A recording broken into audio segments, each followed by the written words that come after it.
राज्य के उप मुख्यमंत्री देवेंद्र फडणवीस का कहना है कि देश को अगर विकसित बनाना है तो महिलाओं को अर्थव्यवस्था और समाज व्यवस्था का केंद्र बनाना होगा और इसके लिए राज्य सरकार ने कई योजनाएं शुरू की है।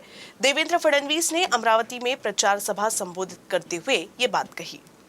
देशाचे प्रधानमंत्री माननीय मोदीजींनी आपल्याला मंत्र दिला, विकसित भारत तयार करायचा असेल तर आपल्याला आपल्या लोकसंख्येच्या 50% असलेल्या ज्या महिला आहेत या महिलांना अर्थव्यवस्थेच्या आणि समाज व्यवस्थेच्या केंद्रस्थानी आणावं लागेल आणि म्हणून मोदीजींनी मंत्र दिला आणि बेटी बचाओ बेटी पढाओ पासनं लखपती दीदी पर्यंतचे कार्यक्रम मोदीजींनी आखले।